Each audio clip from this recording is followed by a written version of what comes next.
The suspect in what is now being investigated as a second attempted assassination of former President Trump has been identified. Authorities say his name is Ryan Wesley Roth. He allegedly poked his muzzle of his AK-47 style rifle through a chain link fence as he was hiding in the bushes of former President Trump's golf course in West Palm Beach, Florida. That's when an agent saw it and opened fire. The Trump campaign releasing the statement just after 2 o'clock this afternoon. President Trump is safe following gunshots in his vicinity. No further details at this time. Those gunshots, we now know, were fired by that Secret Service agent. Roth now in custody. The suspect in what is now being investigated as a second attempted assassination of former President Trump has been identified. Authorities say his name is Ryan Wesley Roth. He allegedly poked his muzzle of his AK-47 style rifle through a chain link fence as he was hiding in the bushes of former President Trump's golf course in West Palm Beach, Florida. That's when an agent saw it and opened fire. The Trump campaign releasing the statement just after 2 o'clock this afternoon. President Trump is safe following gunshots in his vicinity. No further details at this time. Those gunshots, we now know, were fired by that Secret Service agent. Roth now in custody. So, I'll caveat this with this is unfolding rapidly, so all of this information is preliminary, and it may shift and change, as we've seen before. But what we are looking at is starting to come into focus a little more sharply. So this is what we have right now from law enforcement sources who have been briefed on this, and it appears that around 2 o'clock, shots were fired at the golf course, possibly coming from the tree line while former President Trump was playing golf. The Secret Service identified the direction, and the shooter returned fire at that gunman who fled. Witnesses were able to provide a description of an individual and a vehicle. We are told that a vehicle that is close to that description has been stopped by Palm Beach County police, possibly in Martin County, just over the line, and that they are holding that individual for the purposes of identification. When this gentleman, how far away was the president? How far away was Donald Trump when this gentleman was caught and stopped? I got it. Okay. Probably between 300 and 500 yards. But with a rifle and a scope like that, that's not a long distance. Donald Trump's campaign team has released a statement saying the former president is safe after gunshots were fired in his vicinity. No other details have been provided, and it's not clear how close the incident was to Mr. Trump. However, one U.S. report has suggested that 2 people exchanged gunfire outside his golf club in West Palm Beach, Florida, and that a person of interest has been detained. Call came out, shots fired. That was called in by the Secret Service. We were able to locate a witness that came to us and said, hey, I saw the guy running out of the bushes. He jumped into a black Nissan, and I took a picture of the vehicle and the tag. Now, in the bushes where this guy was is an AK-47 style rifle with a scope, 2 backpacks which were hung on the fence that had ceramic tile in them, and a GoPro. And what they said was that the Secret Service, basically, when Trump is golfing, they travel 1 or 2 holes ahead of him in a protective measure, and a Secret Service agent was able to see the barrel of the rifle, that AK-47 that they later found in the bushes, sticking out from those bushes, and then engaged with this person who then dropped the gun apparently and ran and jumped into what they said was a black Nissan. A witness was later able to confirm that, yes, the person they later apprehended in that Nissan was the person they saw running out of the bushes. And Wolf, they said that they found in the bushes not only that AK-47 gun with the scope, as you noted there, but also 2 backpacks and a GoPro that the sheriff then followed up and said was attached to the fence. So the person apparently intent on recording whatever was happening there in that. And it's just remarkable that an agent was able to see that rifle barrel to engage with this person before Donald Trump came up to that hole on this golf course. They said the Secret Service did exactly what they should. That person is in custody. The suspect in what is now being investigated as a second attempted assassination of former President Trump has been identified. Authorities say his name is Ryan Wesley Roth. He allegedly poked his muzzle of his AK-47 style rifle through a chain link fence as he was hiding. Shots had been fired, and they had eyes on the location where the shots had been fired. And long story short, they were. I have confirmed with both the president and with Mr. Witkoff that the gun has been found. They identified it as an AK-47, and thanks to Secret Service drone video coverage, they were able to identify one individual involved in this shooting getting into a car after dropping the AK-47. And my understanding, according to both of them, is that that car has been identified, and I believe it's been surrounded. Whether or not that person has been apprehended or not, I don't know. This happened in a matter of seconds. A little more color, a little bit more details on this is that when they got on top of the president, immediately what is called a fast cart that I believe has steel reinforcement and protection was able to whisk the president away. And then the Secret Service immediately sprung into action. They had eyes on where the shooting had occurred. I saw the New York Post report that these were two people shooting at each other outside the course. I do know, and they did confirm that the shots were outside of the course, but certainly seemingly within range of the former president. So we don't have any details on any of that. They don't know that part. I only know the part of what they experienced while they were playing golf at Trump International in West Palm. Thankfully, the president is safe. Steve Witkoff is safe. The Secret Service apparently acted with incredible speed and professionalism, and but certainly alarming in every way imaginable in light of what happened in Butler, as you mentioned. Yeah, of course, this is very alarming. And Sean, have you spoken to the former president or texted with him? I have spoken with the president 3 times since this incident, and each time I got a new piece of information. One, that they had found, first of all, what happened with the shooting. The second thing, that they had found that AK-47. Third, right, that their drone footage was able to give them enough surveillance to identify the exact car that the individual involved in the shooting got into. And further detail that they gave me was that they were updated and told that that car had been found, identified, was surrounded by law enforcement. I don't know what happened from there. It could not have been too far away. I would say the time frame was less than a half hour between the time that the shooting actually took place and they identified the car. So I'm trying to find out, like, how is he doing? That's what we want to know. How is he doing, if you spoke to him? You know, well, you really want to know the truth, Arthel? He goes, well, there's more details, because I did hear, and Steve Witkoff was very clear. The first thing the president did when he got back to the clubhouse was make sure that everybody else was okay. He didn't see his golf partner with him. Where's Steve? Where's Steve? Where's Steve? And then Steve says, I'm right here. He got in maybe a few minutes behind the president. The Secret Service was able to get everybody to safety. Everybody else was taken off the golf course. Then when the president found out everybody was safe and nobody had been harmed, I guess in typical fight fashion, Trump said to Steve, and then he related to me, I really wanted to finish the hole. I was even, and I had a birdie putt. And it was on the fifth hole, which shows a lot of, I think, guts and gumption, and very Trumpian, I guess, in every way. But, you know, the good news we can report is that in spite of this being in such close proximity to the president and others and the Secret Service, that they were not harmed and that they are in safety. And I know the investigation will go forward. Probably more details, I would imagine, as time unfolds. Sean, for those who don't know that area, the Trump International Golf Course, West Palm Beach, across the causeway from Mar-a-Lago. I mean, it's in a residential neighborhood. You've got, Burger Kings and convenience stores all around. Any word do we know from police? Was this gang-related shooting, 2 gunmen shooting at each other's? And you've got to hand it to the Secret Service to have a drone up and to be able to identify this, so quickly. Right.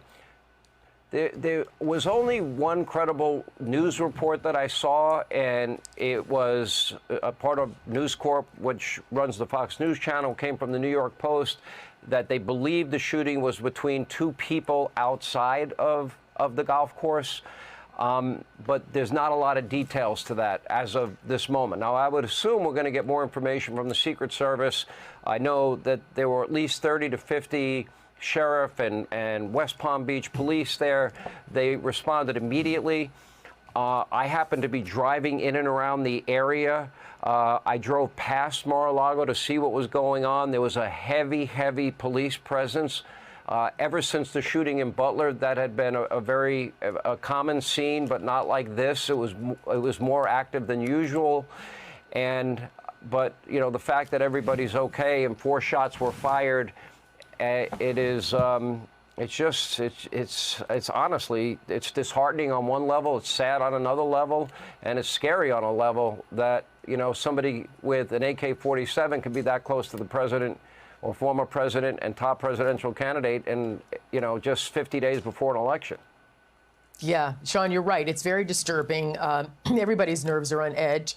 And as you just told us, the president, former president, in his true fashion, that he has, you know, kind of sucked it up and just said, look, I'm okay, my people are okay, and I wish I had finished my golf round there. But it is a very tense time, and we don't know exactly right now if, in fact, this was something that was directed at the president or this was something happening you know, separate from him, but it definitely was too close for comfort, given what happened on July 13th in Butler, Pennsylvania. Yeah.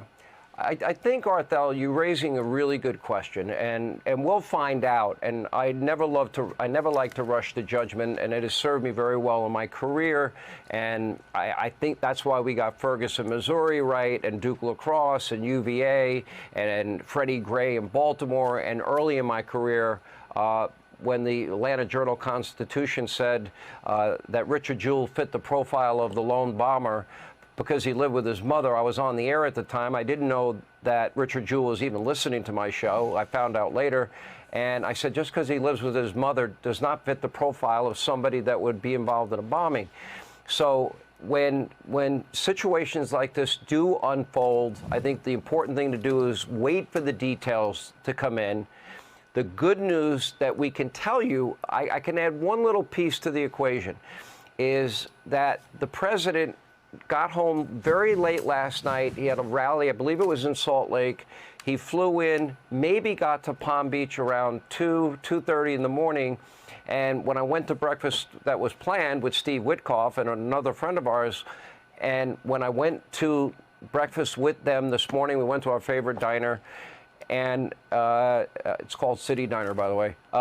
We went there, and the president had written him when he got back, any chance you want to play golf tomorrow, because he had a scheduled lunch with the president. I was not a part of that. So long story short is that, you know, as of now, we know everybody's okay, but we've got to understand what the perimeter is, in my view, Arthel, which is what you were saying. You know, in other words, I would say we define a perimeter for any elected official, Republican, Democrat, liberal, conservative, I don't care, that it's got to be within any distance of any long, high-powered rifle. That's got to be considered the perimeter going forward. We saw the Democratic senator this week telling America they're going to be shocked and appalled at what we learn about the Butler shooting, and we'll have an interim report coming out maybe this week or next week. And those words are chilling. That's Senator Blumenthal that made those comments. So long story short, I think there's a lot more that we have to find out. I'd like to hear from the Secret Service. I'd like to hear from law enforcement. I feel like a lot of information in the Butler shooting was very slow in coming forward. If this was an outside event, as the New York Post is reporting, fine. Let's get the details of that as well. The American people have a right to know, and we have to certainly re-examine what the perimeter is for any president, any presidential candidate, any high-ranking official in terms of the distance and the power of a rifle and what it could do. But to hear Steve Witkoff describe, he heard pop, pop, pop, pop, and the Secret Service diving on the president, and he's watching all of this unfold in real time. Is a pretty chilling scenario. It must have been really frightening and harrowing. Thankfully, Sean, the former president is okay. And it kind of reminds me, remember when President Ronald Reagan was shot? His humor, he said, when he was in the emergency room, he said, "Honey, I forgot to duck," for the former president to say, I couldn't finish my fifth hole. Certainly authorities will find out what happened here and if this indeed is a street crime. Mr. Prince, you're one of the people I trust most about global affairs. You're constantly assessing the threat environment and intelligence. And I guess my question to you is, because this has been laid bare and these weaknesses have been exposed, are you concerned that we're likely to face not another Crooks, but perhaps a threat like you described, a team from a foreign adversary, a terrorist organization, trying to expose and exploit the weaknesses that now we've seen? I am very concerned. The inability of the Secret Service or the U.S. government writ large to adjust, to learn a painful lesson from that failure and actually make concrete changes. Because again, the fact that a 20-year-old nearly killed Donald Trump, and the failure to adapt to even yesterday's technology, let alone tomorrow's. And when you see the step change of the ability to deliver precision fires at extended ranges, the lessons being learned on the battlefield of Ukraine, the ability for small units to deliver devastating precision fire onto any target, whether it's the White House, whether it's a motorcade, whether it's a president outside or even inside somewhere, is significant, and I don't think they have any idea what's coming at them. And what Mr. Bongino seems to have told us is they haven't learned the lesson. He's told us decade after decade we should not expect the lesson to be learned by osmosis. Mr. Bongino, I will have to draw on your experience in protecting folks. I have none, but I do have some experience in observing what a government agency does when they're not telling the truth and they're trying to hide something. And the pattern recognition always goes to some form of scapegoating. We saw it at DOD when people refused the vax, they were scapegoated and driven out. We saw it at FBI when whistleblowers talked about spying at school board meetings and at Catholic churches, they were driven out. And now I take note of the fact that certain people at the Pittsburgh field office have been put on leave. And I've also seen the story change where initially the Secret Service was blaming folks in local government, and then there was admission that there weren't appropriate responses to requests for additional manpower. So what I'd really like to do with you is bring us into that process, because Senator Hawley now has a whistleblower saying there was a manpower request that was coming out of Pittsburgh, and headquarters Secret Service was putting downward pressure on the local agents to try to reduce the intensity of that manpower request. So give Congress a little sense. How does that get developed? And then what should we think about the fact that someone is saying that headquarters was trying to get people to not make requests of enhanced protection? Well, I can give you an example from personal experience. I saw Senator Hawley's tweet. The Secret Service is going to rely on this and what they're trying to do now, and you're accurate in your analysis about how this cover-up is starting to work. What they're going to say is, well, there was no real formal request made. Here's an example, and then I'll tie something that happened to me. Imagine you're working for a company, a public company. It's actual accountability. Stock will tank or whatever. You can't make products that'll kill people. You'll go out of business. If you do, there's a penalty.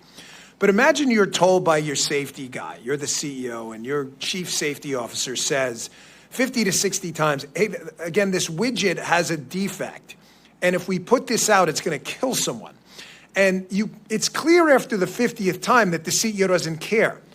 So when the 51st time you tell the product blows up, the CEO's going to say, well, he didn't tell me yesterday. Well, he didn't tell you because he told you 50 times before and you ignored him. So what they're doing now is Ron Rowe, the acting director, who is the deputy director, the number 2, who is unbelievably, again, got a promotion out of this. A guy was murdered and someone got promoted, which is obscene and disgusting. He is part and parcel to this whole day-to-day ADPO, Assistant Director, Protective Operations, Deputy Director, Director chain that makes management decisions. When they tell you early on, We are not doing this for President Trump, Congressman. We're not doing counter sniper teams. We're not doing CSU. And then they say, well, on that day, we didn't deny assets. You didn't have to. You've been denying them for 4 years. I was told by a direct source, this is the quote, that at Mar-a-Lago, they were begging the DTD, the Donald Trump detail, begging for enhanced security. We can't secure this place like this. And one of the quotes from one of those three people I just told you about was, we don't secure nightclubs. Really? What if a nightclub owner runs for president? You don't secure you secure whatever the hell they tell you to secure. That's not your job. That is what happened here. And that's what they're going to rely on. And that's where you guys, I think, have had the guts to take this on. Do not let them fall back on euphemisms and word games where they go, well, that specific day we didn't say no to any assets. Have you in the past? How often? Matter of fact, how many counter-surveillance teams have you actually dedicated? What percentage of Trump sites? How many CS teams? There's a story out there that was the first time counter-sniper Secret Service assets were ever used at a Donald Trump site. So you're telling me your most threatened protectee had no professional Secret Service overwatch? As Ben showed, these guys are more than skilled and competent. They don't need the Secret Service to tell them how to do their job. I think that gets to this intent question that Congressman Mills framed up perfectly at the beginning of our discussion. Congressman Mills says the key question here is whether this was your run-of-the-mill government incompetence or whether you see features of such just disregard for the duty at hand that you believe there's some malice. And in his opening statement, Mr. Prince says when the incompetence reaches a certain point, you can impute the malice to that. And what I think you have unique experience in is, well, like this culture of denying requests, like to Trump, or a circumstance where not even the Donald Trump detail, but the folks in the Pittsburgh field office who are not normally on the Trump detail were saying, hey, just based on this, we might need more, and they were discouraged from even making those requests, so they couldn't be denied. I think you can give us a lot of insight into the type of questions we need to be asking and of who to understand that culture, because like you think of the Secret Service, they're off with a number of protectees, yes, right? Of all kind of different profiles and different, priority, for lack of a better term. And so, like, what should we think about imputing malice at a point in which Donald Trump, one of the most threatened people on the planet Earth, is having to endure these denials and this culture of limited protection while you're seeing other details, beefed up substantially? I think, and I don't think I put this out yet, but I'll put it out there now. When I was there, it was definitely not a political enterprise. It just wasn't. I never once, working for President Clinton, Bush, and Obama, had anyone even remotely implicate a political motive for any decision whatsoever. However, from the commentary directed at some of the agents in charge of the Donald Trump detail, which I have heard about, clearly, it appears that for the first time in American history, we have a Secret Service that is making decisions that may not be all political, but may have a political tinge to them. So what you're saying, I would love to say, Congressman, that's the craziest thing I've ever heard. But I tell you with a pure heart, and I'm being absolutely candid, I have no skin in this game. I don't work there anymore. I am not their PR guy. I run my own business. I absolutely believe Donald Trump and an enhanced security posture he should have had would have made him look more presidential, would have facilitated the logistical operation of him traveling. I think they were concerned about optics and making him look like a big shot or whatever word you want to throw out there. And they were making some of these decisions based purely on grade school level politics. I don't want to believe that, but I didn't want to believe it with the FBI either. I didn't want to believe it with the NIH either. I mean, a lot of these agencies that have been, I think, subject to political capture, we want to think of them as above that. And we all spend time around Secret Service. We're inspired by their patriotism and the willingness you have to literally take a bullet for someone if necessary. But just like in the military, just like at the FBI, I worry about the political capture happening at headquarters and then that culture informing decisions in a way that's very damaging to the country. So what Mr. Bongino just said ought to be the most important work of the United States Congress, to figure out if these decisions were run-of-the-mill incompetence that you've got to deal with the better tech and the better processes and the better HR and getting rid of the DEI. But if it's something even darker and more devious than that, that must be rooted out, because what we've seen at these other agencies of government is it does not cure itself. It has to be excised, and that investigation is the most important work we can do. I thank you guys for leading this effort, and I yield back. Ladies and gentlemen, breaking news regarding the attempted assassination of former President Donald Trump. Here is what we have now when it comes to new information. At around 1:30 p.m., the Secret Service calls the local police department, letting them know there is shots fired around the former president. Former President Donald Trump is okay. He's moved to safety. What ended up happening was a Secret Service agent shot 4 to 6 shots to a shooter who then flees the scene. A witness notices the shooter, takes down his actual license plate, which helped actually bring the shooter into custody. The witness identifies the shooter later, and then they go and check to see what the guy had around the area that he was shooting from. He was outside the property at a chain link fence. He had 2 backpacks filled with ceramic plates intended on stopping incoming fire, an AK-47 rifle with a scope. They did say in a conference with the FBI, the Secret Service branch, and the local police department that the president is extremely lucky that the shooter did not get any rounds off, as that scope was more than capable of firing and hitting the president, as the president was roughly around 300 to 400 yards away from the shooter. Now, what we do know and what we want to clarify is the shots came from the Secret Service agent. Luckily, the shooter got no rounds off at the president whatsoever. And also, what was scary about this the most was there was a camera set up, a GoPro, to try to record and take pictures of the actual assassination attempt. If we know anything more, we'll keep you updated.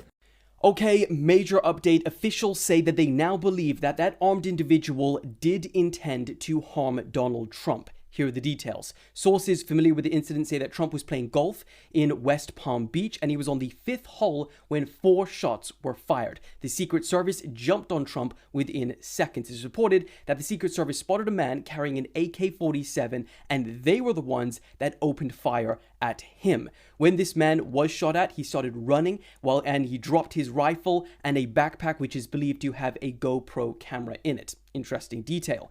The Secret Service reportedly managed to get drone footage of that individual getting in a car, which police were then able to track down and surround not too far away. They arrested the suspect and he is now in custody. Both Biden and Harris have been briefed on the situation and they say that they are glad he is safe. We are now waiting a press conference from the county sheriff and we will get more details then, so I'll make an update. Before I get started, I'm giving everybody a fair warning. You might not like the language in this video. So if you got sensitive ears, move on to the next video because I'm not sugarcoating the damn thing. I'm not beating around the bush, okay? So first of all, I want to say, fuck every single last one of these Democrats. Every single last one of them who has made Trump out to be some bad man. They have literally made Trump out to be some evil, dangerous man. They said he was a danger to democracy. And now look what just happened. Somebody tried to unalive Donald Trump again. Again. This is absolutely fucking crazy. And you know who I blame? I blame the Democrats. I blame them all. I blame them all. Because they literally are making people fear Donald Trump for no damn reason. Donald Trump does not have a hateful bone, an evil bone in his body. But if you watch the news, if you listen to the media, you would think Donald Trump is the most dangerous person in the world. Because of these Democrats. And somebody tried to unalive him on his golf course. First, it was on July 13th at his rally. Somebody tried to unalive him. And now this. And I think the Democrats are behind it. I think they are behind it. I'm not boo-boo the foo-foo. I may have been born, but I was not born yesterday. Let me run down a chain of events, people.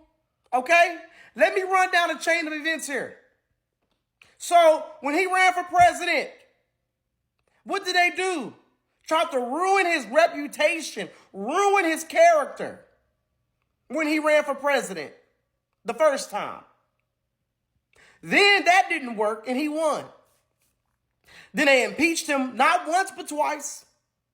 They had the man arrested, convicted of some phony ass motherfucking felonies. That didn't work. That didn't work. Then they tried to take all of his hotels. They tried to hit him with a big fine. And they tried to take his hotels, his golf courses, the Mar-a-Lago. That didn't work. Then here comes July 13th at his rally. They tried to unalive this man. And that didn't work. Then he debated Joe Biden and mopped his ass with the floor. Mopped the floor with him. Okay? So that didn't work. So they thought Joe was going to demolish Trump in the debate. That shit didn't work. Trump demolished him. Then the Kamala debate. They thought Kamala was going to end Trump's career. That debate didn't work. Now guess what? They tried to unalive him again because nothing else is working. This is the only way that they can stop Donald Trump. This is the only way that they can stop him. And they missed twice. Donald Trump is protected. This is absolutely crazy, y'all. Absolutely insane. And I blame the Democrats. Y'all, this is no longer about Republican versus Democrat. This is evil versus good. Good versus evil. And we are on the good side. And they are on the evil side.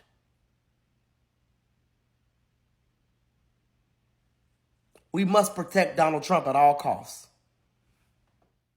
The Twitter account of the guy who tried to assassinate Donald Trump has just been discovered, and man, he is crazy. His political views were all over the place. Like here in 2020, he tweeted out that he voted for Donald Trump in 2016, but that he was disappointed by his presidency, also saying, "I will be glad when you are gone." But also in 2020, he was supporting Tulsi Gabbard for president, who was a Democrat then, but is now very much a Trump supporter. And now in 2024, he tweeted out that Nikki Haley and Vivek Ramaswamy, who are running for president in the Republican Party, must join together so they can get the nomination. And he also appeared to be a pretty big Vivek Ramaswamy fan, saying you cannot quit, you must stay on the ballot to the end, you must fight, you must continue to give speeches and all of this nonsense. So he voted for Trump, but supported Tulsi Gabbard in 2020, but then in 2024 supported Nikki Haley and Vivek Ramaswamy. It's all just very strange. He also posted a lot of conspiracy theories on his page, so it just seems like this guy is just crazy, like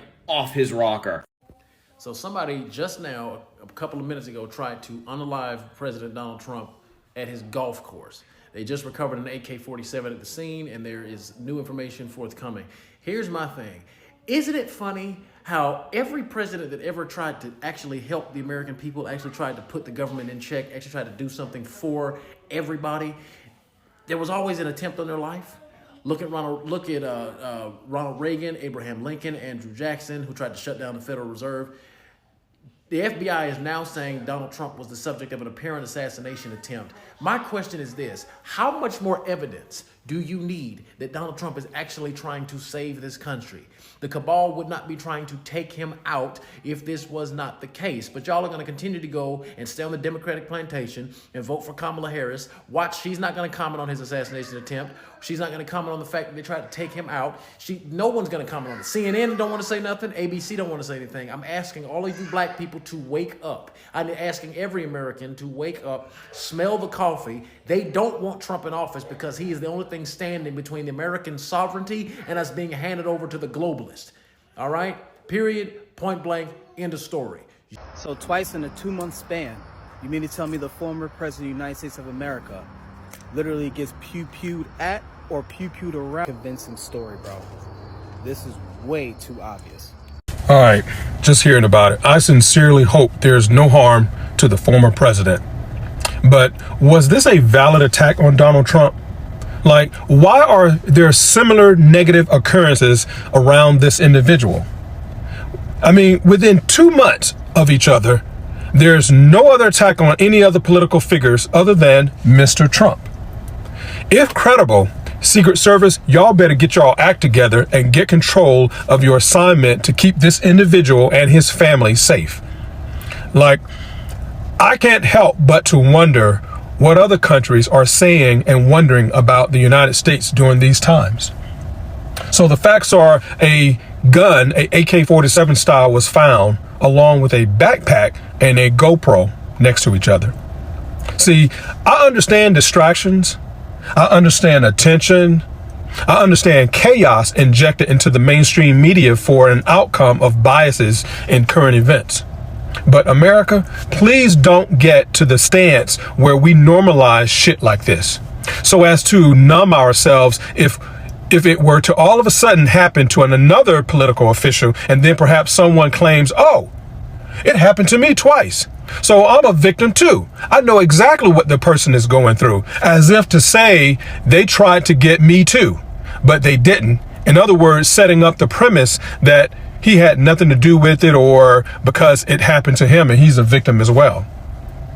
See, lastly, what I don't understand is, after a person goes through extreme situations like this, why issue a comment that you won't back down, or something to the sort of you will fight or remain defiant?